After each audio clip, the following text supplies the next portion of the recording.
Bismillahirrahmanirrahim. Assalamualaikum warahmatullahi wabarakatuh. Waalaikumsalam warahmatullahi wabarakatuh. Alhamdulillahirrahmanirrahim. Syukur kita panjatkan kehadirat Allah Subhanahu wa Ta'ala atas limpahan rahmatnya kita dapat berkumpul di tempat yang berberkah ini, dalam artian berberkah ilmu, karena hari ini kita diberikan kesempatan oleh Allah Subhanahu wa Ta'ala untuk mengikuti kegiatan berbagi praktik baik, dalam hal ini berjudul budaya positif di sekolah, yaitu budaya positif di UPTD SMP Negeri 1 Baru. Di sini kita lakukan oleh komunitas belajar kita atau Kombel Spensa UPTD SMP Negeri 1 Baru dengan menghadirkan dua pemateri, dalam hal ini yang masuk juga dalam anggota Kombel, yaitu Ibu Mega Andriani Arham SPDGR dan saya sendiri Faisal Camputra SPD NPD. Tak lupa pula kita kirimkan salam dan salawat kehadirat Nabiullah Muhammad Sallallahu Alaihi Wasallam. Semoga di hari akhir nanti kita mendapat syafaat dari beliau, amin insyaallah.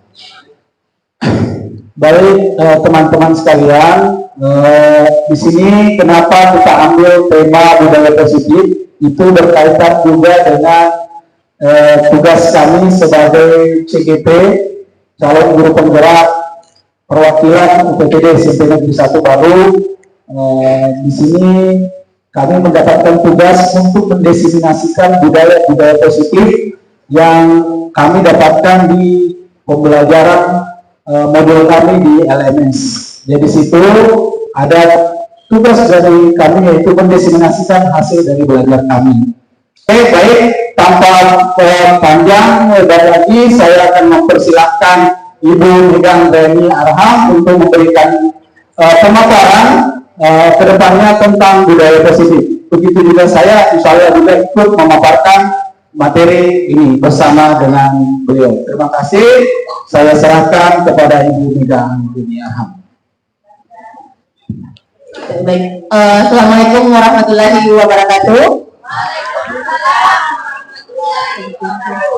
Sebelum kita mulai ya, saya mau berterima kasih dulu kepada Ketua Kombel UPTD SMP Negeri 1 Baru karena telah diwadahi untuk melaksanakan aksi nyata diseminasi dari tugas kami sebenarnya di guru penggerak, yaitu mengenai budaya positif. Jadi hari ini saya sebelum mulai saya mau mengucapkan terima kasih banyak tadi sama Pak Ketua Kombel yang sekaligus menjadi partner saya dalam program CGP ini. Kemudian saya juga berterima kasih banyak atas partisipasi dan kesediaan Bapak Ibu untuk hadir di aula ini yang mungkin menyita waktu tidur siang Bapak Ibu semua ya. Tapi alhamdulillah Bapak Ibu mau bersedia di sini, saya sangat bersyukur. Oke, baik. Jadi seperti yang disampaikan tadi oleh Pak Faisal Chan bahwa saya berdiri di sini itu menyampaikan diseminasi, ingin melakukan penindakan mengenai penerapan budaya positif. Kita masuk ke budaya positifnya. Nah, itu saya mau nanya, ada tidak kebiasaan Bapak Ibu, ada siswa di sekolah ini yang mungkin berkesan di Bapak Ibu, yang mungkin biarkan Bapak Ibu jumpai? Ada tidak kebiasaan itu? Apa itu? Senyumnya. Senyum. Menyapanya. Ada lagi? Salam-salamnya. Kalau yang ini kebiasaan yang kurang baik, ada yang mungkin yang berkesan? Ada. Apa itu Pak? Kurang disiplin masuk di kelas. Apalagi Pak Rusdi? Kebersihan. Nah, untuk menerapkan budaya positif di sekolah itu dapat dijalankan dengan menerapkan ada 6 konsep. Nah, dari 6 konsep ini bisa dibaca Bapak Ibu? Nah, dari 6 konsep ini kira-kira konsep mana yang menurut Bapak Ibu asing di telinga, tidak pernah kedengaran? Nah, sekarang kita mau kupas apa sih disiplin positif, apa itu kebutuhan dasar sampai kepada segitiga restitusi. Bukan bermuda, restitusi. Oke, kita lanjut. Kita mulai disiplin positif. Nah, apa itu disiplin positif? Oke, gambar hanya pemanis. Ya, disiplin positif itu adalah suatu cara bagaimana menerapkan disiplin yang tentunya akan mengajarkan anak bertanggung jawab dan menumbuhkan kesadaran diri berdasarkan nilai-nilai kebajikan. Tahu ibu apa itu nilai kebajikan? Nilai yang dianggap baik kemudian dia diyakini. Nah sekarang, bagaimana penerapan disiplin positif di sekolah? Ini saya menawarkan, bukan saya ya menawarkan, ini ada konsep. Jadi cara menerapkan disiplin positif di sekolah itu bisa dengan membuat keyakinan kelas. Nanti kita pelajari, apa sih bedanya keyakinan dengan peraturan? Nah, jadi yang untuk menerapkan budaya positif disiplinnya, itu harus kita membuat dulu yang namanya keyakinan kelas. Untuk materi saya mengenai disiplin positif, sampai sini saya akan bergantian dengan Pak Faisal. Jadi terima kasih Bu Mega. Jadi setiap sesi tadi budaya positif kan ada 6 tadi. Jadi itu dibagi per part. Part-partnya Bu Mega ada dan saya bagian part materi saya juga. Yang mungkin insya Allah tidak double. Jadi itu kaitan dari apa yang saya ketahui tentang disiplin positif dari belajar saya di CKB yang lalu. Nah sekarang disiplin positif itu menurut saya adalah pembiasaan contoh keteladanan. Itu adalah esensi sebenarnya disiplin positif.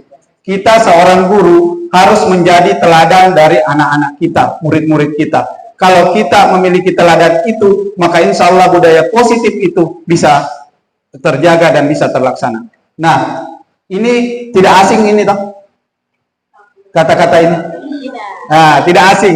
Selalu dilihat ketika kita masuk di SMP 1 ada aku berkarakter karena guru teladanku.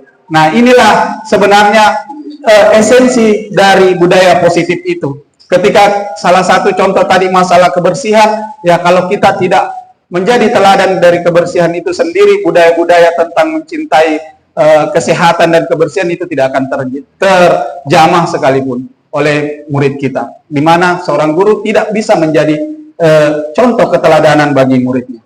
Saya lanjut. Disiplin positif itu ada 2 syarat utama yang harus dimiliki oleh seorang pendidik dan tenaga kependidikan. Kebetulan di sini tidak ada tenaga pendidikan, tapi ada pendidik. Yang pertama itu percaya dan peduli kepada peserta didik. Percaya kalau itu anak-anak bisa berubah. Percaya bahwa anak-anak itu bisa kita ubah. Jadi tantangannya memang lingkungan, keluarga mereka, tapi insya Allah di dalam kelas ini, di dalam sekolah ini kita mampu rubah itu kalau kita percaya dan peduli bahwa ini adalah anak kita dan kita punya kewajiban untuk mengubahnya. Oke, lanjut. Tahu, kenal, dan pahami, itu syarat yang kedua. Tahu itu anak-anak, bagaimana biografinya, bagaimana karakteristiknya, kenali dia, pahami dia dari hatinya, apa maunya, itu sebenarnya. Kalau kita lebih cenderung mengenali mereka dibandingkan dari keluarga mereka, maka dia akan pasti akan mendewakan kita. Dia adalah guru sampai dia ujung mendapatkan cita-citanya, pasti dia akan kembali melihat gurunya. Kenapa? Dia tahu, kenal, dan paham. Guru itu tahu, kenal, dan pahami muridnya. Pasti kembali kepada kita, Pak, Ibu sekalian. Lanjut, itu syaratnya. Nah, bagaimana penerapan disiplin positif itu dilakukan di sekolah? Nah, kita ini berbicara nanti ada suatu program kalau kita mau laksanakan, insya Allah ada 4 tahap. Yang pertama pengkondisian di disiplin positif di sekolah itu. Yang pertama pengkondisian, yaitu perencanaan. Kita rencanakan apa-apa saja yang kita mau lakukan berkenaan dengan disiplin positif. Kemudian konsolidasi, berdiskusi dengan pemangku-pemangku kebijakan, mulai dari kepala sekolah, komite, dan dinas pendidikan. Implementasi, bagaimana cara kita menerapkan disiplin positif itu sebagai rangkaian dari hasil perencanaan dan konsolidasi. Setelah itu keberlanjutan. Nah, ini yang paling sulit sebenarnya. Rencana boleh, berdiskusi boleh, mengimplementasikan boleh. Keberlanjutan ini yang susah. Konsistensi dari diri kita yang susah. ketika kita sudah budaya positif, tapi turun. Ya, lanjut. Nah, ini tadi disiplin positif saya sudah jelaskan. Tahapan pengkondisian dan persiapan itu mempersiapkan pelaksanaan gerakan disiplin positif secara holistik dan seterusnya. Ini nanti materinya saya berikan supaya bisa dibaca-baca. Konsolidasi itu daya dukung bagaimana kita bisa berdiskusi dengan para pemangku kebijakan. Implementasi bagaimana menerapkan, dan keberlanjutan bagaimana memupuk ini budaya positif agar selalu tetap berjalan di sekolah kita.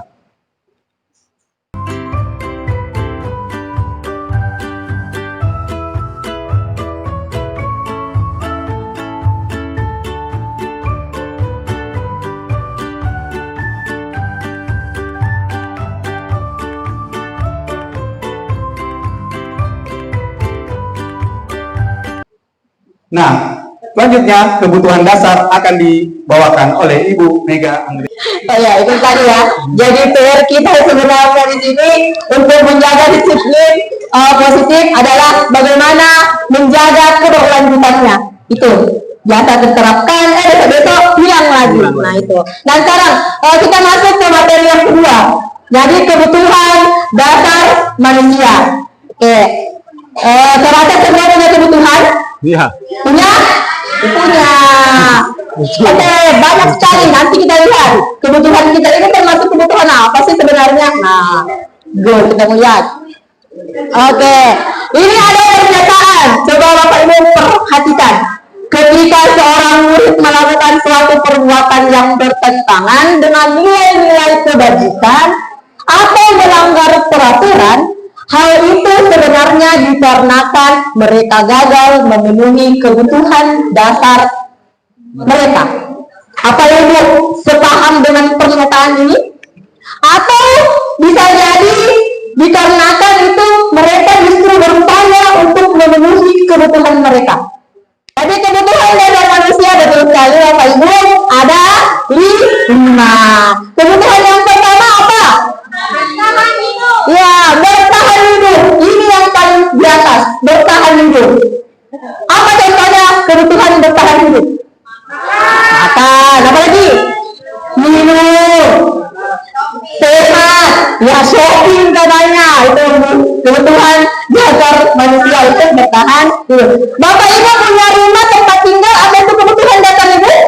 Iya, untuk bertahan hidup. Termasuk kebutuhan biologis sebenarnya itu adalah kebutuhan dasar untuk bertahan hidup. Nah, Bapak Ibu, kemudian yang kedua, ada kebutuhan kasih sayang dan rasa diterima. Yang mana itu?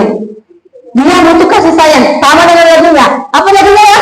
Aku butuh perhatian. Nah itu sebenarnya kebutuhan dasar kedua, yaitu kasih sayang dan ingin diterima di kelompoknya. Makanya Bapak Ibu kalau mendapatkan anak yang apa? Yang berusaha mencari-cari perhatian, rela melakukan apa saja, sebenarnya dia memenuhi kebutuhan yang kedua, ingin diterima di circle-nya, ingin diterima di kelompoknya. Berarti dia memenuhi kebutuhan dasar yang kedua. Oke? Kemudian yang ketiga ada yang namanya penguasaan. Apa itu penguasaan kamu? Berkuasa. Dia ingin berkuasa, dia butuh untuk berkuasa. Penguasaan, dia ingin butuh Diakui. memiliki, diakui, ingin memiliki power. Dia ingin mengatakan bahwa saya ini punya power. Makanya kebutuhannya ini adalah penguasaan. Jadi jangan heran kalau melihat anak-anak di kelas yang suka suruh-suruh temannya. Pernah dapat seperti itu? Iya, pernah. Dia sebenarnya memenuhi kebutuhannya penguasaan. Ingin diakui kalau dia ini punya kekuatan, punya power. Kemudian yang ketiga, dia kebutuhannya keempat. Bagus. Fokus berarti. Keempat yaitu kebutuhan kebebasan. Dia ingin freedom. Ingin bebas. Jadi jangan heran kalau ada anak-anak itu contoh kebebasan yang mana? Kalau aturannya itu berarti harus dibetal, yang kita lihat sekarang di sekolah apa? siswa tidak diletakkan ke sini, harus gradasi dipakai bagus rapi, malah dipakai main-main. Sebenarnya bisa jadi mereka melakukan itu karena ingin bebas. Iya, dia ingin bebas keluar dari sera yang ditentukan. Itu namanya freedom. Oke, kenapa Pak? Iya, betul sekali. Nah, itu yang ya nanti kita bagaimana cara menanganinya, nanti kita bahas Pak. Tenang, sabar. Oke. Selanjutnya, ada kebutuhan kesenangan. Bapak Ibu mau senang-senang? Mau. Siapa yang tidak mau senang? Ya, kita butuh kesenangan, mau fun, ingin selalu tertawa. Nah, makanya kalau tidak ada yang bikin tawa hari ini, biasanya Bapak Ibu pasti nonton komedi. Berusaha untuk memenuhi kebutuhan kesenangan. Sama dengan anak-anak. Ketika kita menjelaskan, tetap ketawa. Ketika kita berikan tugas, main-main. Karena dia masih merasa butuh untuk memenuhi kesenangan mereka. Sependapat Bapak Ibu? Oke. Sekarang kita masuk. Nama dan ini hanya cerita hanya titik belaka. Tenang. Oke, ada yang mau memberikan respon? Menurut Anda, kalau Anda menjadi Ibu Sulaika, apa yang Anda lakukan terhadap Agus? Oke, terima kasih sebelumnya atas kesempatan yang diberikan kepada saya. Jujur, saya sangat gugup sekali berada di tengah-tengah sini dan berbicara soal komunikasi. Iya, Ibu Sulaika. Ya, saya merasa si Agus ini tidak ada kesalahan di dalam dirinya ketika dia mengambil makanan temannya, karena pasti ada sebab dan akibatnya. Iya, betul sekali. Ya, entah si Agus ini butuh validasi dari teman-temannya sehingga dia ingin dinotis oleh teman-temannya, ataukah memang kita beralih kepada masalah perekonomian. Ya, karena bisa jadi kebutuhan dari finansial atau makanan dari keluarganya ini tidak tercukupi, sehingga dia baru melihat makanan seperti itu. Jadi mungkin jika saya menjadi Ibu Sulaika, jika ada anak-anak yang keberatan, mungkin saya akan mencoba untuk mensosialisasikan kepada siswa untuk berbagi. Wah, betul sekali. Tepuk tangan dong buat Pak Alit. Oke, semangat ya tentang 5 kebutuhan dasar manusia. Itu tadi banyak sekali identifikasi kita tentang kebutuhan dasar. Nah, kalau saya tadi tentang kebutuhan dasar itu menjadi motif dari tindakan manusia, baik itu murid maupun pendidik. Jadi itu kebutuhan dasar menjadi motif. Jadi bukan cuma murid kita yang jadi memiliki kebutuhan dasar, kita juga gurunya punya kebutuhan dasar. Nah, bisa jadi juga kita ada dalam posisi Agus tersebut, ya. Jadi itu yang jadi notis bahwasanya kita itu bukan cuma murid yang memiliki kebutuhan dasar, tetapi juga pendidiknya. Ya. Oke, lanjut. Dulu Dr. William Geiser itu menyatakan bahwa kapasitas untuk berubah di dalam diri kita, kapasitas itu untuk berubah ada di dalam diri kita. Dari dalam diri tadi dulu itu mau berubah sebelum merubah orang lain. Itu dulu. Nah, menurut dia, jika kita dapat mengidentifikasi kebutuhan apa yang mendorong perilaku kita, maka perubahan perilaku positif dapat dimulai dengan mencari solusi untuk memenuhi kebutuhan tertentu dengan cara positif. Jadi kalau kita sudah tahu kebutuhan kita apa, maka itu bisa dimanajemeni baik-baik sehingga bisa terpenuhi semua kebutuhannya.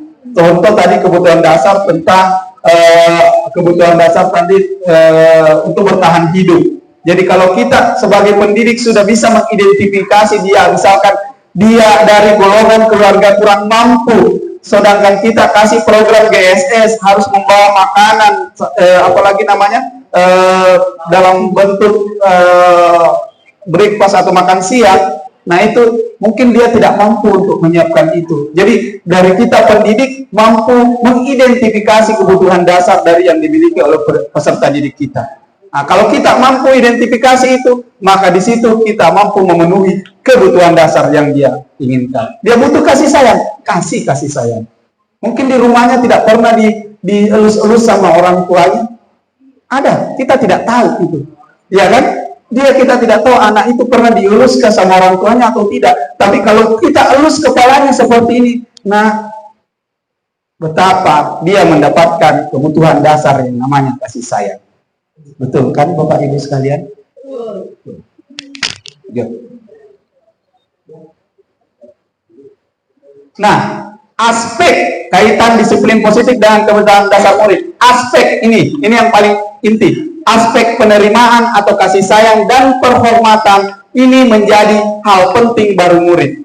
Tindakan-tindakan misbehave, artinya dari sikap-sikap murid itu umumnya terjadi karena kebutuhan dasar ini tidak terpenuhi, yaitu penerimaan, kasih sayang, dan penghormatan dari kita sebagai orang tua.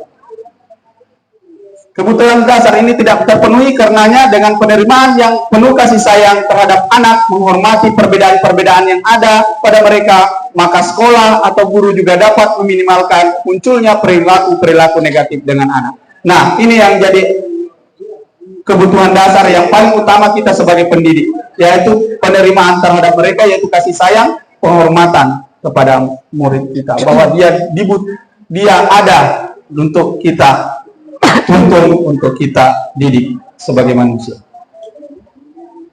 Nah, ini ada dunia berkualitas Anda, ada tempat khusus di dalam pikiran Anda, tempat menyimpan gambaran representasi dari semua yang Anda inginkan, dan membuat Anda merasa bahagia dan terpenuhi kebutuhan dasar Anda. Jika 5 kebutuhan dasar itu semua terpenuhi di dalam kepala Anda, bagaimana bahagianya kita, bagaimana kehidupan kita pasti berkualitas. Mau makan, ada makanan, mau senang, ada kesenangan, mau merasa kita berpuasa, ada puasa. Ketika kita butuh, apalagi namanya satu yang terakhir, kebebasan, kita bebas melakukan itu.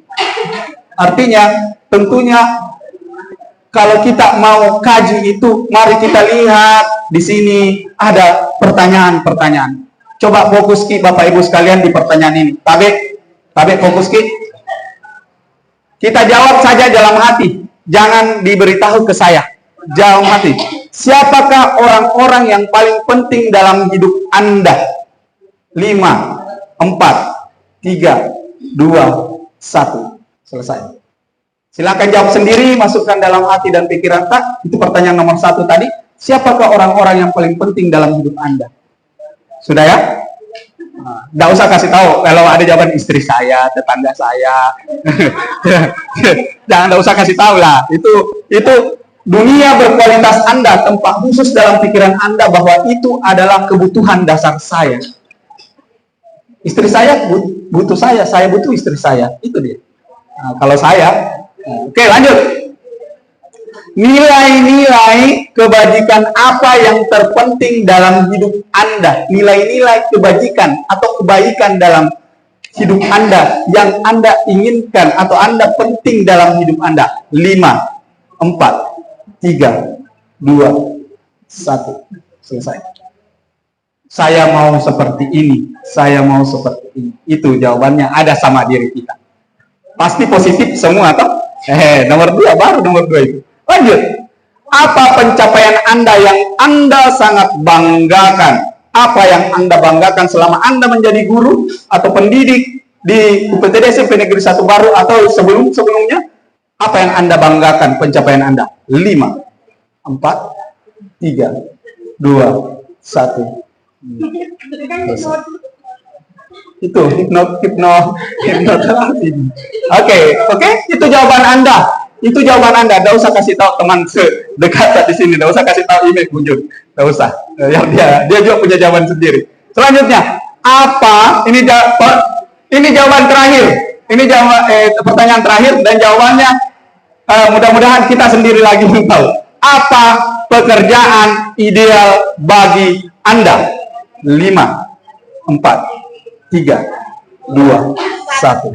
Alhamdulillah, pertanyaan ini berarti dada kita bergetar bahwasanya kita masih dalam posisi namanya berada pada dunia yang berkualitas, pikiran kita masih positif, bukan diganggu dengan pikiran-pikiran negatif. Masih bersyukur kepada Allah Subhanahu wa taala, masih diberikan pikiran-pikiran positif untuk bisa menjadi seorang guru yang baik di UPTD SMP Negeri 1 Baru, insya Allah ke depan.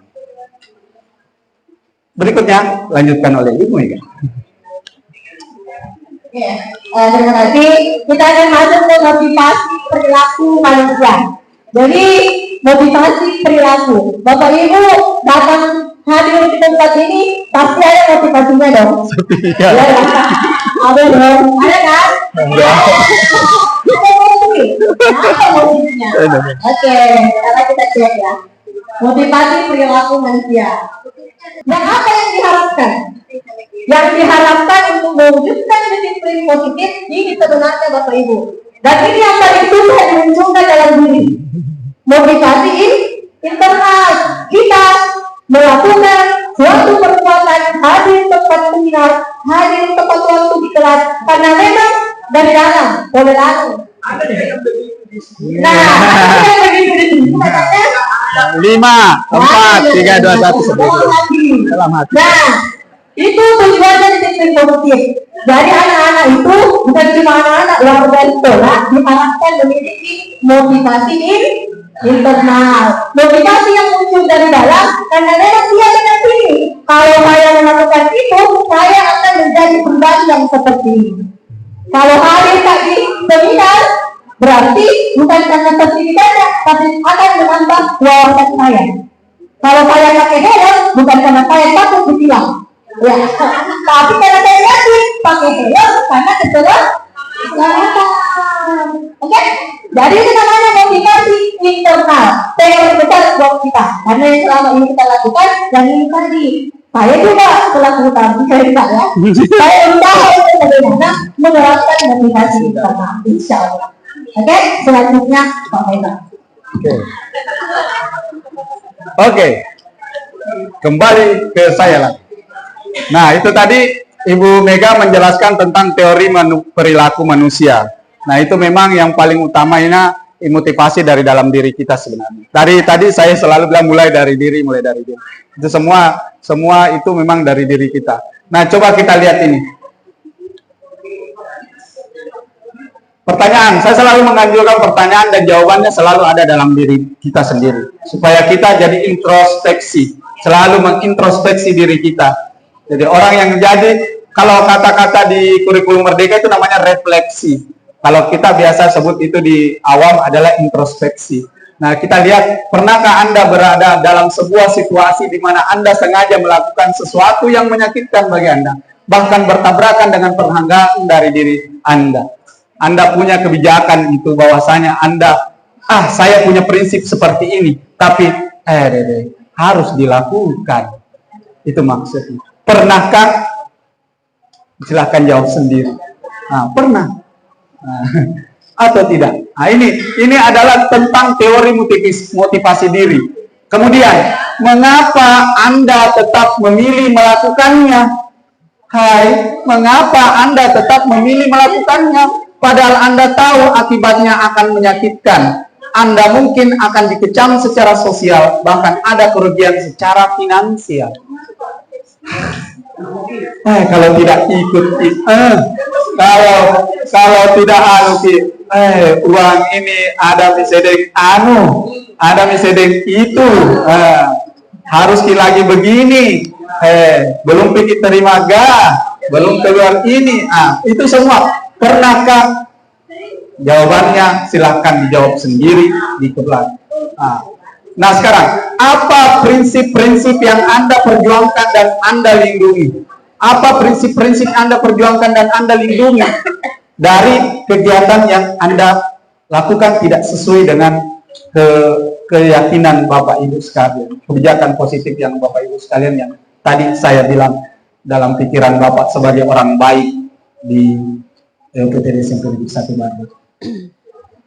Nah, saat itu Anda sedang menjadi orang seperti apa? Apalagi sedih kawan, biasa kita berbicara dengan diri kita seperti itu. Iya, biasa dicurhat, nah itu. Biasa dicurhat, kalau tidak mampu dicurhat biasa. Mau kerja begitu, tapi bertentangan dengan apa yang kita yakini. Nah, itulah dia motivasi dalam berbuat sesuatu. Berbagai motivasi, baik dari eksternal maupun internal yang ada dalam diri kita, yang perlu kita pelajari dan kita ketahui. Dan insya Allah kita akan terapkan sama anak-anak. Kita mampu kenali dia, pahami dia. Oh, ternyata dia motivasinya ini anakku. Saya mau ubah menjadi motivasi dari dalam dirinya. Semoga dia bisa menjadi siswa yang lebih bagus. Selanjutnya, Ibu Mega. Baik. Posisi kontrol. Ini penting ini, posisi kontrol. Jangan salah baca ya. Posisi. Posisi kontrol guru. Oke, posisi kontrol guru. Ada, Pak. Ya. Posisi kontrol guru.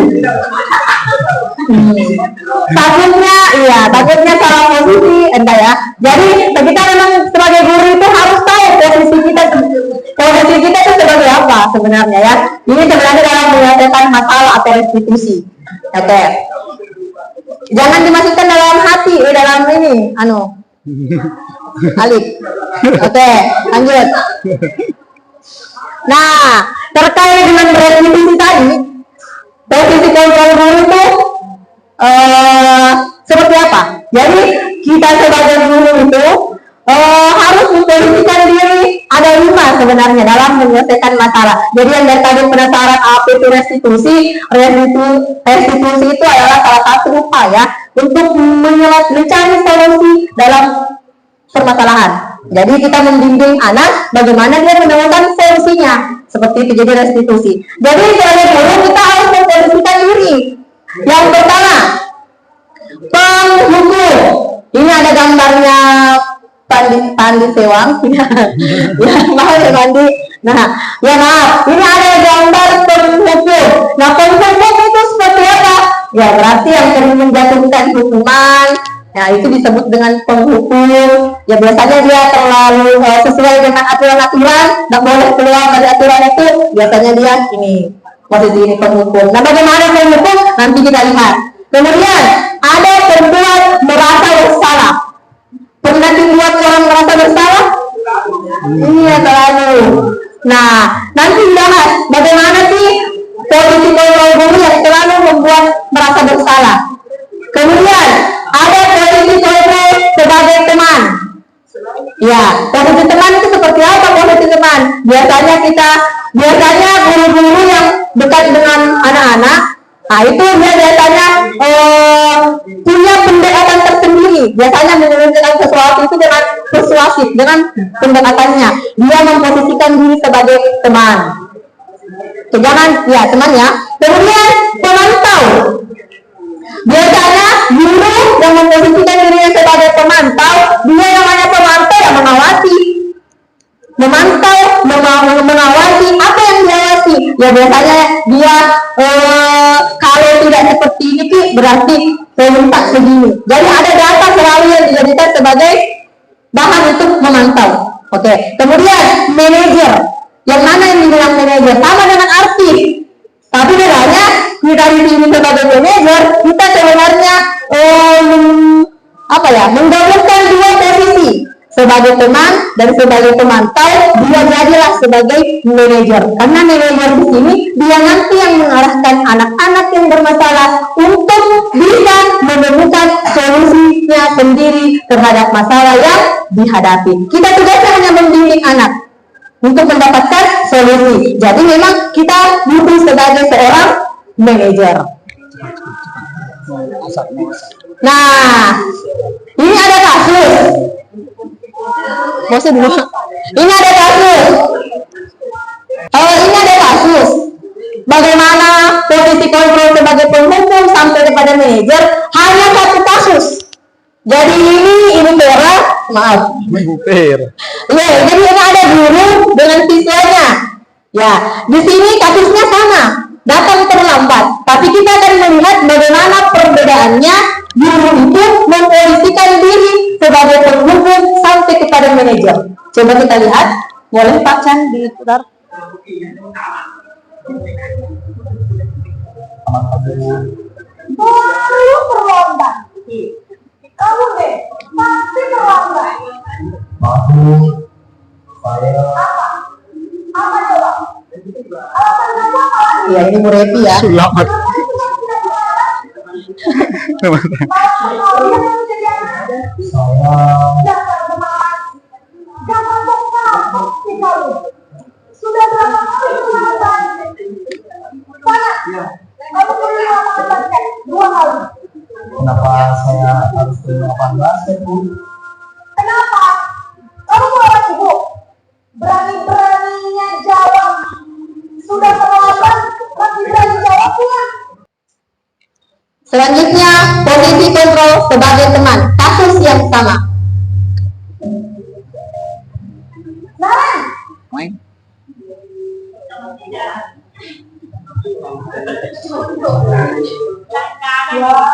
sudah jam berapa ini, Nak? Iya, coba sedikit ya. Iya, Bu. Habis ibu saya lupa bangunkan saya, Bu. Kamu malah menyalahkan ibu kamu. Kamu bukannya anak yang paling kencang. Kok terlambat sih? Iya, Bu. Saya memang selamat bangun tadi. Jadi biarpun saya lagi kencang, tetap dan tidak, Bu. Ya sudah sana. Nanti lain kali larinya lebih kencang lagi ya. Biar gak terlambat lagi. Aha. Jadi senang ibu. Demi ibu. Bisa kan? Bisa lah, Bu. Ya sudah sana. Ibu beresin urusan absen. Oke. Kamu ini ada saja. Nah, ini posisi kontrol sebagai teman. Karena kita memposisikan diri sebagai teman, anak-anak juga meresponnya ya menganggap kita teman, bawaannya santai. Jadi kita malah menegur mereka, ya mereka pun santai dengan santainya menjawab. Saya terlambat, Bu. Kenapa terlambatkan? Ya karena terlambat kebangunnya. Nah itu. Jadi Bapak Ibu pasti ada di posisi ini, pernah berada di posisi ini. Dampaknya apa? Nah Bapak Ibu, mereka akan menjadi murid yang bergantung hanya pada orang yang disenangi. Hanya kepada Bapak Ibu yang menganggapnya sebagai teman. Terus bagaimana dengan wakil yang lain, guru yang lain yang tidak menganggap dia teman? Nah nanti kalau dia masuk, jamin deh, itu Ibu Anuji. Kalian tidak, Bapak Ibu tidak dianggap menjadi temannya karena tidak melakukan posisi yang ini. Jadi itu dampak jangka panjangnya bagus sebenarnya, hanya saja ada dampak yang bisa ditimbulkan. Itu tadi. Lanjut Pak. Posisi kontrol pemantau. Kasus yang sama, terlambat juga.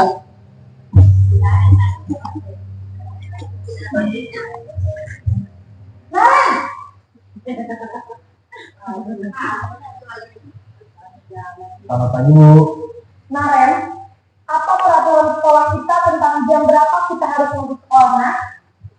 Kita harus di sekolah jam 7, Bu. Iya betul, sekarang sudah jam 7.20.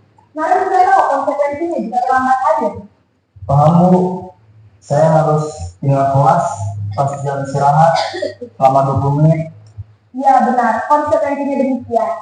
Jadi nanti jam 9.30 pas istirahat, kamu harus tinggal di kelas, kerjakan tugas tambahan untuk ketertinggalan kamu, ya? Baik, Bu. Oke. Dia posisinya sebagai pemantau. Yang pemantau mengawasi karena kita sudah punya di sekolah masih peraturan ya, harusnya keyakinan yang kita yakini bersama. Kemudian dia melakukan pelanggaran, tugasnya guru sebagai memantau, mengingatkan apa sih yang kamu konsekuensinya apa kalau kamu terlambat. Jadi ada data nanti yang dikumpulkan sebagai guru pemantau. Kemudian dampaknya apa? Nah, peserta didik itu akan menghitung konsekuensinya, tapi tidak menanamkan nilai-nilai kebajikannya, tidak mendapatkan nilai kebajikan, karena dia hanya sibuk menghitungnya, karena kan data. Kemudian peserta didik tidak sepenuhnya mandiri, karena selalu dipantau, merasa diawasi. Jadi itu dampaknya. Terakhir mungkin ini adalah posisi kontrol yang paling ideal sebagai seorang manajer.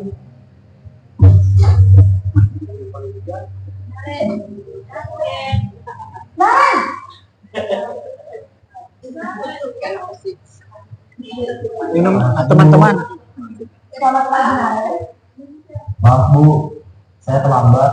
Iya, sekolah masuknya jam 7, sekarang sudah jam 7.20. Jadi sekarang bagaimana ini, Naren? Maaf Bu, saya lupa soal alarm saya semalam. Baiklah, menurut kamu, keyakinan sekolah yang mana yang perlu kamu tingkatkan? Menghargai diri sendiri dan orang lain mungkin ya Bu. Setuju. Jadi, apakah Naren meyakini prinsip saling menghormati tersebut? Iya Bu, saya meyakini. Apakah Naren bersedia menyelesaikan keterlambatan ini? Bersedia Bu. Bagaimana kamu akan perbaiki masalah keterlambatan ini? Saya akan coba untuk tidak lupa menyetel alarm saya Bu. Baik, kalau Naren tahu kesalahan di rumah, ada orang yang tidak bisa bantu mengingatkan tidak? Ada Bu, kakak saya, Kak Emma. Ada lagi selain Kak Emma? Selain Kak Emma, ada ibu saya. Baik, jadi yang mengingatkan Naren adalah Kak Emma dan ibu kalian. Kira-kira akan mulai set alarm kapan nih, Naren? Setelah pulang sekolah, akan segera saya lakukan. Baik, jadi Naren akan setel alarm untuk bangun besok pagi dan akan diingatkan oleh kakak dan ibu dan Naren ya. Ada lagi yang mungkin perlu Oke, ini adalah posisi kontrol guru sebagai manajer. Manajer itu ya suara gurunya netral, tidak marah-marah. Ya, jadi posisinya sebagai manajer itu suara gurunya itu netral dan dia tidak mencecar pertanyaan kenapa kamu terlambat, kenapa bisa terlambat, tidak seperti itu. Jadi dia mencecar pertanyaan untuk mengarahkan anak itu mendapatkan solusi. Kira-kira kalau dia tidak terlambat datang besok, apa yang harus dilakukan? Nah, itu posisi ideal kita sebagai guru, yaitu sebagai manajer. Kira-kira ada yang sudah menerapkan posisi sebagai manajer selain guru BK mungkin? Bu Wince, Bu Tedia, Masya Allah. Ada lagi?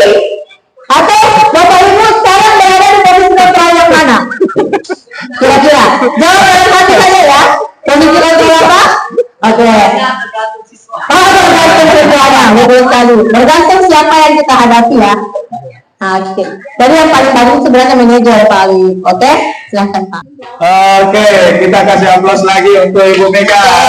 Itu tadi tugasnya dia menjelaskan tentang posisi kontrol. Tapi sebagian saya itu bagaimana menyimpulkan apa sih posisi kontrol itu?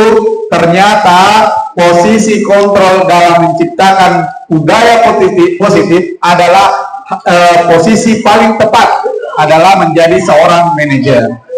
Oke. Nah, posisi manajer dapat menjadikan murid menjadi pribadi yang mandiri.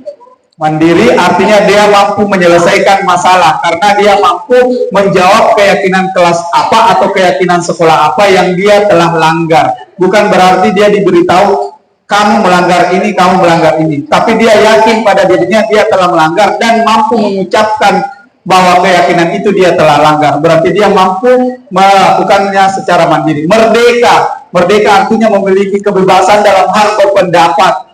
Dia mampu mengeluarkan pendapatnya bagaimana cara menyelesaikan masalah itu. Bertanggung jawab, mampu menyelesaikan masalah itu dengan cara-cara yang tertentu yang dia anggap itu benar atas apalagi namanya tuntunan dari gurunya. Kemudian yang pada akhirnya dapat menciptakan lingkungan positif, nyaman dan aman. Ketika siswa ini, salah satu orang siswa ini kita mampu manajeri dan bagus, maka insya Allah lingkungan positif itu nyaman dan aman. Misalkan dalam satu kelas itu ada yang memang bebal atau memang yang susah diatur, maka kita mampu manajeri dia supaya dia mampu menjadi pribadi yang lebih mandiri, merdeka, bertanggung jawab atas perilaku dan sikapnya, sehingga dalam satu kelas itu, kalau itu kita mampu manajeri, Bu, Bapak Ibu sekalian, maka pasti lingkungan kelas kita positif, nyaman, aman, dan aman. Oke, selanjutnya kita lanjut, Ibu Mega, keyakinan sekolah atau keyakinan kelas. Oke, ice breaking dulu Kak Panggi. Oke, ice breaking dulu ya. Mau joget-joget? Mau joget-joget atau mau konsentrasi?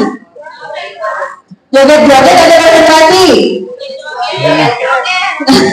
Oke, karena yang hadir bapak-bapak dan mungkin banyak yang muda-muda ya. Jadi kita pilih yang tengah-tengah saja, konsentrasi. Silahkan berdiri dong Bapak Ibu. Oke, berdiri. Cari pasangan. Berpasangan. 2 orang. Ayo bunda. Bu Adianati dengan Ibu Adi Kasma, Yuna Pisa mungkin bisa dengan di sebelahnya ya, Ibu Siti Rahmawati. Oke, sudah. Sekarang saya minta di tengah-tengah tolong pakai air minum saja, botol air minum yang ada di tengah-tengah itu. Saya bisa. Dekat-dekat sini Bapak Ibu. Ya, boleh. Satu saja. Satu. Botol itu berada di atas meja, satu botol. Ya, satu botol oke. di atas. Jangan terlalu jauh. Jangan terlalu jauh berhadapan. Ya, oke, tidak. Dan sekarang kalau saya bilang konsentrasi, jawabannya konsentrasi dimulai. Oke. Sekarang perhatikan clue-nya. Siku. Apa ini? Siku. Sekat. Oke, siku, sekat, sakit. Oke, bilang ya. Siku, sekat, sakit, sikat. Kalau sikat, silakan berlomba mengambil botolnya. Oke, bisa? Bisa masak boleh sama mengince. Ayo, tidak mau? Tidak bisa Kak. Satu, dan masing-masing satu saja yang diperebutkan. Oke, bisa? Kita ulangi. Kalau saya bilang konsentrasi, jawabannya apa? Dimulai. Belum. Kalau saya bilang konsentrasi, jawabannya apa? Konsentrasi dimulai. Sikat, sekat, sakit, sikat. Coba, kita mulai. Konsentrasi. Konsentrasi. Ya. Oke. Sekat. Sekat. Sakit. Sikut.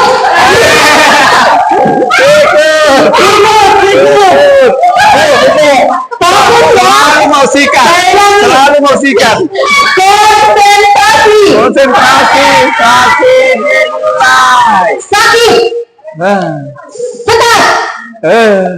Sikut. Sikut. Sekat. Sikat. Lebar yang berarti.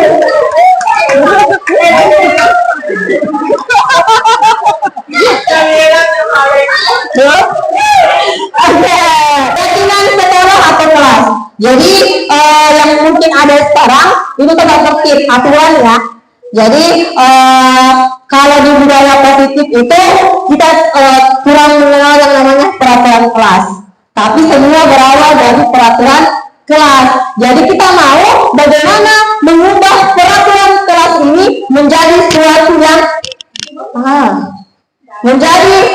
yang kita yakini. Jadi di sekolah kita sekarang ada peraturan kelas ya. Nah, kita mau peraturan kelas ini berubah menjadi keyakinan kelas. Jadi berawal dari peraturan kelas, nanti akan ada yang namanya kesepakatan kelas. Setelah disepakati, kemudian kita yakini. Kalau tidak diyakini, itu akan gampang untuk merealisasikan. Nah, sekarang apa itu keyakinan kelas? Jadi keyakinan kelas itu bisa dibaca adalah seperangkat nilai Alat sholat. seperangkat nilai dan prinsip yang disepakati bersama oleh guru dan siswa untuk memandu perilaku dan interaksi di dalam kelas. Jadi kalau peraturan kelas itu Bapak Ibu langsung ada kan? Biasanya dibuat sepihak. Tidak dimudahkan siswa untuk membuat peraturan kelas. Nah, itu kita hindari. Karena sesuatu yang sudah dibuat sepihak itu akan sulit dilaksanakan. Nah, makanya kita mau ubah bagaimana peraturan ini menjadi sebuah keyakinan. Kalau diyakini artinya apa yang saya buat itu sama-sama kita jalankan karena dibuatnya bersama-sama, bukan dibuat secara sepihak. Oke, saya lanjut. Oh, selesai. Masih ada. Nah, ini jadi untuk membentuk sebuah keyakinan kelas, Jadi dikatakan bahwa keyakinan kelas itu lebih abstrak daripada peraturan karena lebih rincian konkret. Kemudian keyakinan kelas itu berupa pernyataan universal yang umum. Kemudian pernyataan keyakinan kelas itu berbentuk dalam kalimat positif. Yang mana itu kalimat positif? Kalau peraturan sekolah kita mengenai sampah, biasanya dibuat dalam kalimat apa? Tidak boleh membuang sampah pada tempatnya. Sembarangan. Tidak boleh membuang sampah di sembarang atau dilarang membuang sampah. Itu semua mengandung kalimat negasi. Negatif ya, ada kata tidaknya dilarangnya. Nah kalau ada keyakinan kelas, ya kita mengubah relasi yang negatif itu menjadi positif. Jadinya apa? Buanglah. Buang sampah pada tempatnya. Atau slogan sekolah kita apa? Lihat. Lihat sampah, ambil. Itu lebih positif. Namanya keyakinan. Oke. Kemudian hendaknya tidak terlalu banyak sehingga mudah diingat dan dipahami. Makanya dalam bentuk akronim tadi, LISA, lihat sampah, ambil. Memang itu modelnya keyakinan. Jadi bertahap memang sekolah kita itu sudah menerapkan yang namanya keyakinan sekolah. Kemudian keyakinan kelas itu sebaiknya yang dapat diterapkan di lingkungan tersebut. Jangan membuat keyakinan yang justru tidak diterapkan atau yang justru tidak ada di sekolah kita. Misalnya apa contohnya? Yang bagaimana itu? Oke, mikir dulu ya. Nanti kita masuk lagi. Kemudian semua warga kelas itu berkontribusi dalam pembuatan keyakinan kelas karena dibuatnya dua arah. Siswa dilibatkan. Kalau peraturan, mana Bapak Ibu siswa kita dilibatkan? Tidak kan? Nah, makanya untuk menghindari nanti upayanya untuk menghindari peraturan itu dibuat untuk dilanggar. Sering kan dengar itu? Sering. Makanya kita mau ubah bagaimana peraturan itu menjadi sebuah keyakinan. Dia tidak dilanggar. Karena kan diyakini. Nah itu. Kemudian keyakinan kelas itu bisa ditinjau dari waktu ke waktu. Kalau dirasa tidak bagus lagi itu atau tidak sesuai lagi dengan zamannya, boleh kok dilakukan ditinjau kelasnya dari waktu ke waktu. Oke? Sudah menerapkan keyakinan kelas di kelasnya? Nah, nanti pulang dari sini kita harus memelihara keberlanjutan keyakinan kelas. Kita ubah semua peraturan itu menjadi kesepakatan. Kesepakatan itulah yang kemudian kita laksanakan dan diyakini. Oke, siap Bapak Ibu? Siap. Siap. Oke, saya tunggu ya eksekusinya. Oke, nah sekarang ada, kita dalam melaksanakan sebuah keyakinan, kita tidak pasti tidak terlepas dari namanya pelanggaran, ya enggak? Bagaimanapun kita menerapkan suatu keyakinan, suatu disiplin, pasti nanti tetap ada siswa yang melanggar, nggak bisa dipungkiri, ya enggak Bapak Ibu? Iya, nah kalau ada siswa yang melanggar atau murid yang melanggar, kita langsung merespon dengan memberikan sebuah sanksi. Sanksinya apa? Biasanya dalam bentuk hukuman. Nah, bagusnya itu dalam menerapkan disiplin positif untuk mencapai budaya positif harus diterapkan yang namanya konsekuensi. Apa bedanya hukuman dan konsekuensi? Kalau hukuman itu tidak terencana atau tiba-tiba. Contohnya, terlambat siswa masuk dalam kelas. Apa kira-kira hukumannya? Berdiri kan? Nah, berdiri. Nah, sekarang itu hukuman atau konsekuensi?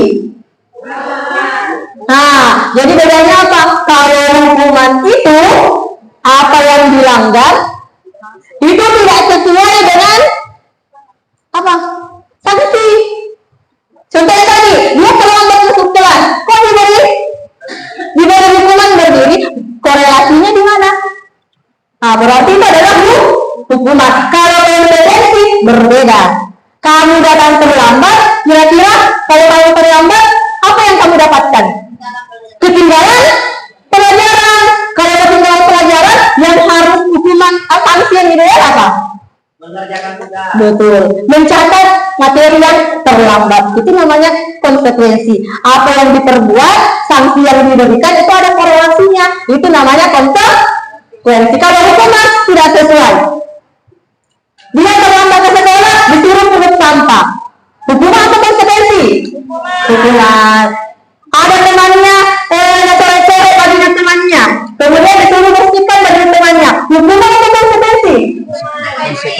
karena ada korelasi antara apa yang dilakukan dengan sanksi yang di pertanyaannya. Bapak Ibu selama ini melakukan apa? Hukuman atau konsekuensi? Oke. Buta ya. Nah sekarang ada kasus IPA. Ada yang nama IPA? IPA itu kurang menguasai pelajaran matematika, sehingga pada pelajaran tersebut berlangsung dia lebih banyak diam diri atau menggambar di buku pelajarannya. Pernah ketemu siswa seperti ini? Nah, pada saat guru matematikanya Pak Seno menanyakan pertanyaan IPA, kemudian IPA menjadi gugup dan tak sengaja menjatuhkan tasnya dari kursi.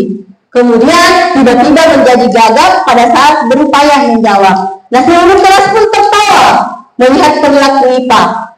Pak Seno pada saat itu membiarkan teman-teman IPA menertawakan IPA yang tergagap dan malu luar biasa. Kemudian malahan meminta IPA untuk maju ke depan, berdiri di depan kelas, menunjuk hidungnya. Betul deh, kapang ini kurang lebih seperti ini. Karena tidak bisa menjawab pertanyaan Pak Seno. Kelas pun makin gaduh karena anak-anak tertawa melihat IPA di depan kelas sambil memegang ujung hidungnya. Pertanyaannya, kalau Bapak Ibu ada di posisi ini melihat tindakan Pak Seno, Bapak Ibu setuju tidak tindakan Pak Seno? Ayo, silakan. Setuju tidak misalnya dengan perilaku Pak Seno? Setuju enggak? Tidak setuju. Alasannya? Apa?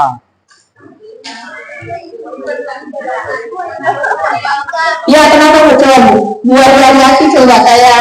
Ayo Bu.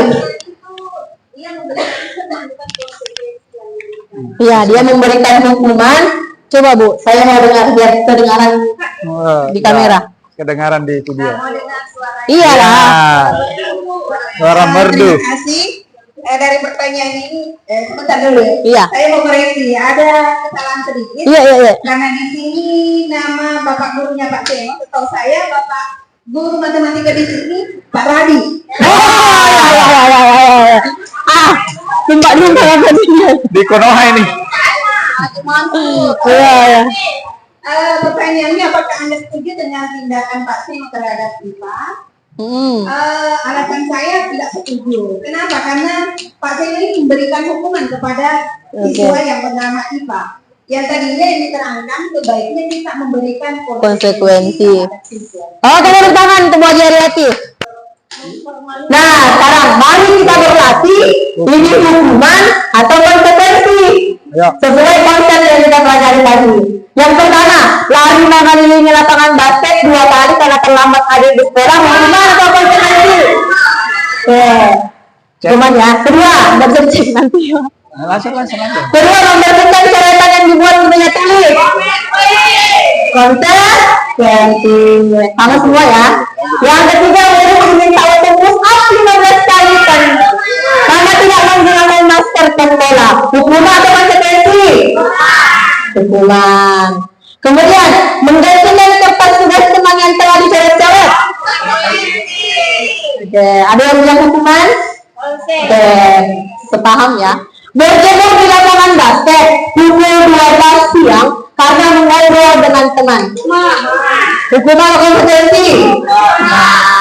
Murid diminta bertelanjang kaki sepanjang hari karena tidak menggunakan sepatu warna hitam sesuai peraturan sekolah. Hukuman? Konsekuensi? Nanti kita cek. Berdiri di depan kelas sambil mengangkat kaki satu karena tidak bisa menjawab pertanyaan. Oke, sekarang kita cek ya. Penasaran? Oke. Nah, sama tidak dengan kita Bapak Ibu? Sama. Hukuman konsekuensi sampai hukuman. Pertama, semua dapat? Mengerti tidak Bapak Ibu? Alhamdulillah. Oke, lanjut Pak. Oke, sungguh luar biasa Ibu Mega tadi menjelaskan tentang apa itu keyakinan kelas. Nah, keyakinan kelas saya akan lanjutkan dengan apa pentingnya keyakinan kelas. Keyakinan kelas itu adalah sebagai fondasi atau juga bisa arah tujuan sebuah sekolah atau kelas yang akan menjadikan landasan dalam memecahkan konflik atau permasalahan di dalam sebuah sekolah atau kelas. Jadi fondasinya itu keyakinan kelas. Kalau kita sudah mampu membuat keyakinan kelas di dalam kelas kita atau dalam lingkup sekolah yang lebih besar, insya Allah kita akan mampu menyelesaikan semua konflik atau permasalahan yang ada di sekolah kita ataupun di kelas kita. Nah, manfaat keyakinan kelas ada 5 di sini. Saya ramu, membangun kecerdasan emosional, di mana siswa mampu mengelola pribadinya dengan adanya keyakinan kelas tersebut. Peningkatan motivasi belajar, siswa akan tinggi motivasi belajarnya karena dia mampu meyakini apa yang sudah dia sepakati bersama dengan teman-temannya dan guru yang ada di dalam kelas. Mengatasi rasa takut akan kegagalan. Ini tadi sudah dibahas sama Ibu Mega, bagaimana kita tidak takut dengan kegagalan. Jadi kelas itu menjadi laboratorium, dia tahu ini masalah. Karena kadang itu anak-anak dia tidak tahu ini salah atau benar. Ya, tentunya dia harus diberitahu bahwa dia ini salah, dia ini benar. Jadi itulah tugas kita sebagai pendidik. Nah, kemudian manfaatnya adalah peningkatan percaya diri. Jadi ketika anak-anak mampu meyakini atau keyakinan kelasnya, maka percaya dirinya akan tinggi. Ketika percaya diri akan tinggi, insya Allah kedepannya anak-anak itu mampu tampil sebagai pribadi yang lebih bagus di luar sana. Kemudian yang terakhir adalah mendorong kolaborasi dan hubungan positif. Ketika dia mampu meyakini suatu keyakinan kelas itu sendiri, maka kolaborasi dan hubungan positif antar manusia baik di dalam maupun di luar sekolah nantinya anak-anak mampu lakoni. Nilai-nilai kebajikan pada keyakinan kelas menekankan pada keyakinan seorang akan lebih memotivasi seseorang dari dalam. Nah, ini tadi yang kaitannya dengan materi saya di awal, bahwasanya budaya positif itu memang dari dalam diri kita sebenarnya kita mulai. Tapi dari mana pemantiknya adalah nilai-nilai kebajikan yang ada pada keyakinan kelas. Oke, seorang akan lebih tergerak dan bersemangat untuk menjalankan keyakinannya daripada hanya sekedar mengikuti serangkaian peraturan tertulis tanpa makna.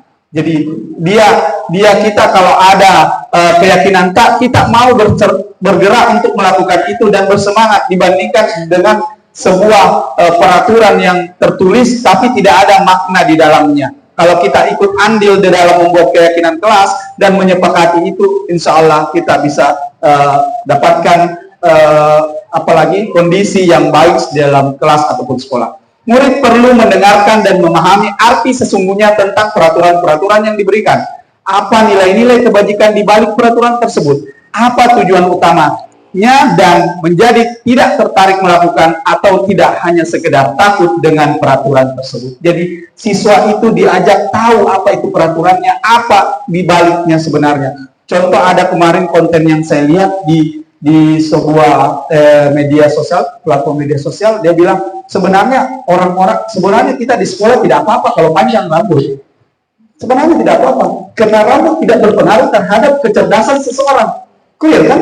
Tapi kita punya aturan yang kita sepakati dan kita yakini bahwasanya kita harus menghargai orang lain dan kita harus bertanggung jawab apa yang ada yang kita sudah lakukan.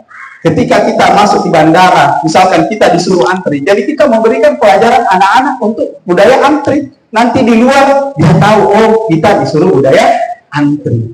Tapi kadang saya lihat kalau orang di bank dia antri, tapi ketika di luar sana dia tidak antri. Jadi kita punya keyakinan dan kesepakatan itu lebih kita kenali di posisi di bank dibandingkan di posisi luar. Jadi itu yang harus kita tanamkan pada anak-anak di sekolah kita, bahwa kita harus meyakini apa yang menjadi keyakinan kelas dan sekolah kita, apa tujuan dan manfaat dia tahu itu, sehingga dia lebih berpartisipasi untuk bisa menjadi pribadi yang positif melalui pembudayaan positif di sekolah.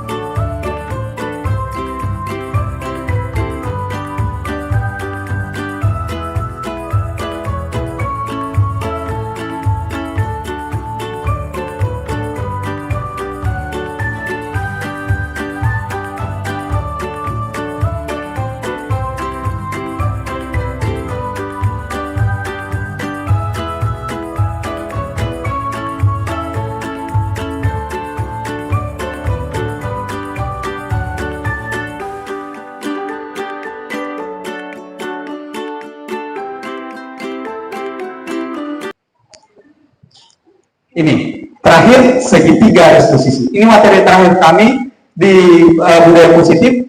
Apa itu segitiga restitusi? Dijelaskan sama Ibu Mega dan penerapannya. Alhamdulillah kami sudah melakukan penerapan budaya positif terhadap 2 orang anak yang memiliki permasalahan terhadap temannya ataupun dalam pembelajaran di kelas kami. Dan mudah-mudahan bisa jadi manfaat bagi teman-teman yang lain. Terima kasih. Bu Mega. Oke, sampailah kita ke konsep yang terakhir, yaitu segitiga restitusi. Oke, tepuk tangan dong. Wah, alhamdulillah kita sudah sampai di materi yang terakhir. Segitiga restitusi. Tadi sudah saya singgung sedikit ya mengenai restitusi. Jadi restitusi itu adalah upaya guru untuk membimbing siswa, membimbing murid yang memiliki masalah, mungkin permasalahan, untuk bisa menemukan solusi dari permasalahannya. Jadi bukan guru yang menawarkan solusi, tapi solusi itu hadir dari anak yang bermasalah. Nah, itu sebenarnya dimaksud dengan restitusi. Jadi restitusi itu adalah bagaimana proses menciptakan kondisi bagi murid untuk memperbaiki kesalahan mereka, sehingga mereka bisa kembali kepada kelompok mereka dengan karakter yang lebih kuat. Jadi kesalahan itu bukan merendahkan mereka, justru dengan restitusi mereka memiliki karakter yang lebih kuat lagi. Nah, ini yang kita harapkan sebenarnya. Jadi kalau ada masalah tidak langsung dilimpahkan ke guru BK.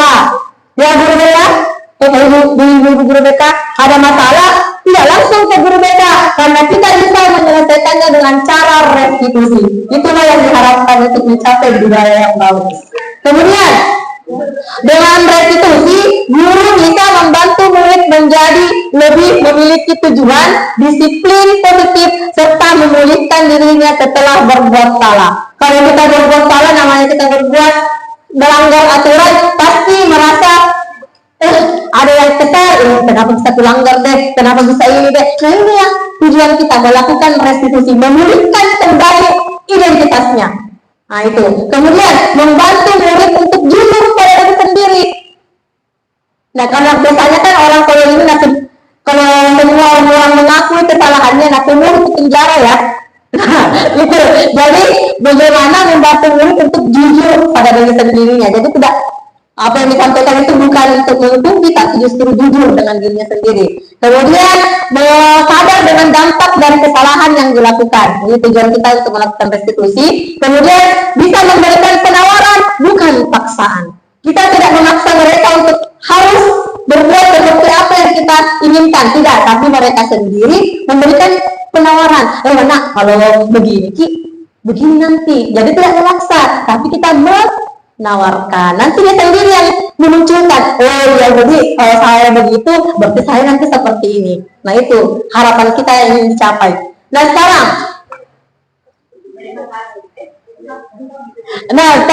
untuk mencapai restitusi, untuk melakukan restitusi ke siswa, kita harus memenuhi 3 tahapan ini. Yang pertama, ini segitiga ya Bapak Ibu. Nah, segitiga apa namanya? Segitiga sama sisi. Ini digunakan dalam tahapan restitusi. Jadi ada 3 tahapan Bapak Ibu, bayangkan. Kalau segitiga sama sisi ini satu tahapannya hilang, apakah menjadi segitiga? Tidak. Makanya dikatakan segitiga restitusi. Tahapan yang pertama dinamakan dengan menstabilkan identitas. Dan tadi saya bilang, kalau anak-anak berbuat salah, pasti mereka melanggar peraturan, pasti mereka merasa gagal. Ya enggak Bapak Ibu? Allah, kenapa ya lakukan itu? Coba tidak lakukan begitu, kan tidak begini. Nah, anak-anak akan merasa di posisi gagal ketika melakukan pelanggaran. Tidak kita dalam restitusi menstabilkan identitas anak dengan mengatakan apa? Nah, tidak apa-apa berbuat seperti itu. Ibu juga mau seperti itu, pernah berbuat salah sama dengan kita. Artinya anak-anak itu perlahan, jadi bukan di kesalahan bagaimana. Nah, saya berusaha untuk bagaimana stabil, bangkit kembali. Nah, itu. Jadi ini yang bisa kita gunakan. saya juga pernah melakukan kesalahan seperti itu. Kamu pernah terlambat, ibu pun paling, ya, ibu pun juga sering terlambat, bukan ya? Ibu juga pernah terlambat. Kemudian kita bisa menyelesaikan ini. Jadi jangan menganggap masalah itu tidak ada solusi. Bisa, kita bisa. Ini adalah tahapan menstabilkan identitas. Dan kita juga bisa memberikan ke anak, nah, kamu wajar melakukan itu sebagai bentuk pertahananmu. Ibu pun seperti itu ketika berada di posisimu. Nah, jadi ini adalah tahapan menstabilkan identitas. Kenapa Pak Alif? Pak Alif pernah merasakan merasa gagal dalam hidup? Pernah. Atau semua orang pernah ya di posisi itu. Kemudian yang kedua, tahapan validasi tindakan yang salah. Di tahapan ini, itu kita tadi sudah mempelajari kebutuhan murid. Jadi di sini, anak-anak pasti punya alasan mengapa dia melakukan itu. Kita dengarkan alasannya, kemudian kita bisa ini menggunakan pertanyaan pemantik ini. Pasti kamu punya alasan mengapa melakukan itu. Nah, kamu patut bangga pada dirimu karena kamu telah melindungi sesuatu yang penting buatmu. Jadi ini kita memvalidasi, mencari apa tidak kebutuhan yang mereka penuhi, kemudian kesalahannya, alasannya apa mereka melakukan itu. Dan tahapan terakhir dalam restitusi dinamakan dengan menanyakan keyakinan. Ini yang penting, karena tidak mungkin kita menanyakan keyakinan kalau kita tidak punya keyakinan apa tadi? Keyakinan Kelas. atau keyakinan sekolah. Mana mungkin kita bisa berada di tahapan ini menanyakan keyakinan. Jadi pada saat menanyakan keyakinan, maka itu baru tanyakan. Nah, kalau kamu terlambat ke sekolah, keyakinan apa yang kamu langgar? Bu, tidak disiplin Kak. Nah, itu kalau untuk menanyakan keyakinan. Kemudian, solusinya apa Kak? Biar kamu tidak terlambat ke kelas, tidak terlambat datang di pelajaran ibu. Nah, ini bisa tanyakan di tahapan menanyakan keyakinan. Jadi kita tugasnya guru sebagai manajer membimbing siswa untuk menyelesaikan masalahnya dan apa? Dan membimbing siswa murid untuk menemukan solusi dari permasalahannya. Jadi bisa kita gunakan 3 tahapan ini untuk menyelesaikan permasalahan terkait dengan disiplin positif. Baik Bapak Ibu, materi sudah habis. Ini Contoh penerapan. Oke. Jadi ini adalah Ibu Mega. Ibu Mega adalah salah satu guru di UPT 1 baru mencoba menerapkan segitiga restitusi. Jadi kalau Bapak Ibu masih mengambang mana dibilang segitiga restitusi, silakan monggo. Ada 2 video, silakan ditonton bagaimana penerapan restitusi terhadap permasalahan ini. Silakan. Iya. Simbol kita hari ini. 2 apa itu? 2 masalahnya. 1 ini saya. 1 ini masalahku. Kan 2 tapi kan dipisah.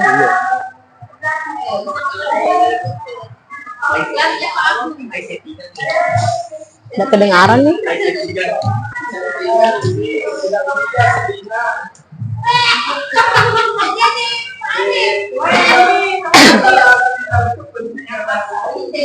Nggak bisa tuh seorang sedikit.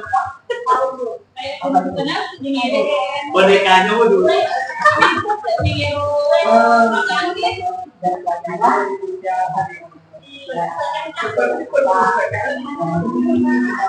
Seorangnya Pak.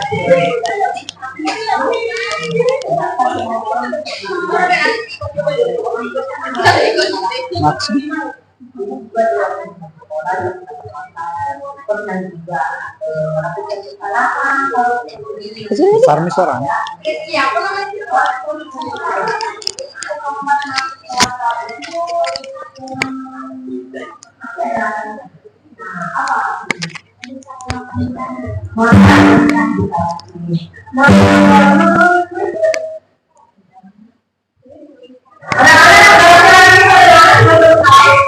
Juga melakukan kesalahan kalau seperti tidak apa ya. Kalau ibu mau tahu, jadi terlambat kelas itu pasti ada. Nah, apa?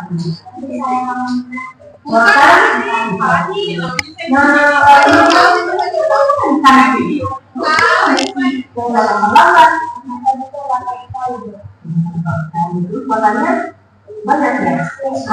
Itu mati-mati ya, rezeki ya, itu kita kelaparan, terus makan banyak, ini benar-benar ini dia kan sama tidak, tidak apa-apa rezeki. Kalau begitu, rezeki tidak dengan kelas itu terbuat. Apa yang dilanggar? Jadi, kepentingan, jadi rezeki kamu akan selamat itu dengan buku masuk ke dan dibikin kelas. Nah, kira-kira rezeki mau tidak membuat kita tidak? Apa kondisinya biar rezeki tidak mengobat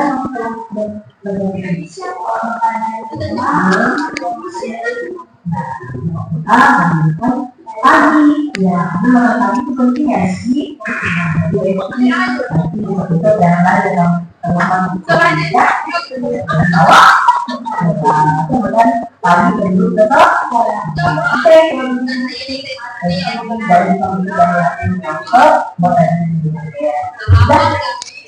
Dari Video kedua ya, ini dari Pak Faisal Chan. Pak Faisal Chan sudah menerapkan juga 3 restitusi. Silakan Pak.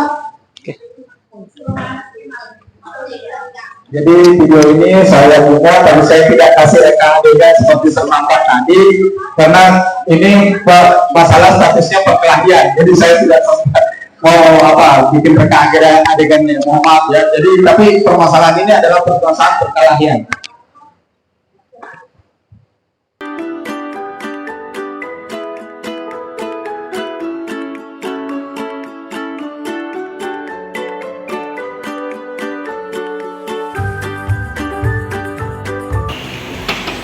Assalamualaikum Pak. Waalaikumsalam.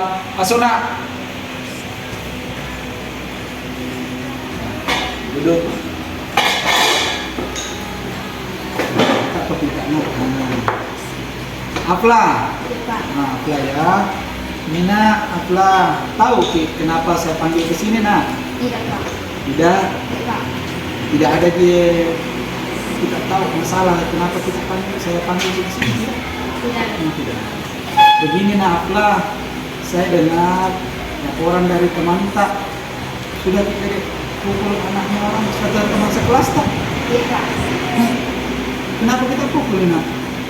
Ini orang tua Pak.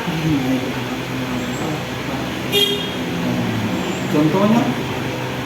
Dulu sudah mati. Jadi itu ngejek orang tua kan. Nah, begini nak. Baik, kita mau selesaikan ini masalah di. Nah, Bapak tidak mau cari mana benar, mana salah. Tapi Bapak mau cari bagaimana caranya kita bisa selesaikan ini masalah. Supaya kita bagus ke depannya, supaya bagus sama itu teman tadi. Nah, sekarang Pak Faisal mau tanya kenapa minum tidak langsung duduk emosi marah begitu nak. Sebenarnya bagus Mina, sudah cocok itu nak cara tak kalau kita bela orang tua tak tidak mau geje orang tua tak, tapi jalannya salah untuk selesaikan itu. Bukan berarti kita main hati sendiri, kita mau pukul teman tak bisa kita lapor kepada bapak atau ibu guru BK. Nah, itu benar atau salah yang kita lakukan pukul teman tak? Salah. Jadi kira-kira bagaimana cara tak bisa selesaikan ini? Sama itu Rizky. Nah, Rizky yang kita pukul, jadi kita mau minta maaf sama Rizky. Jadi nantinya Pak Faisal itu kasih ketemu sama Rizky. Supaya bisa minta maaf sama Rizky. Mudah-mudahan Rizky mau memaafkan. Nah, sudah kita aniaya, sudah kita pukul, kita sedih. Nah, insya Allah besok Pak Faisal kasih pertemuan dengan Rizky, kita minta maaf sama dia. Mudah-mudahan kita bisa akrab lagi, baik lagi sama Rizky. Ya nah? Ya. Tapi kamu menyesal kan sudah berbuat itu? Oke, terima kasih. Bisa kembali ke ruangan ya. Baik.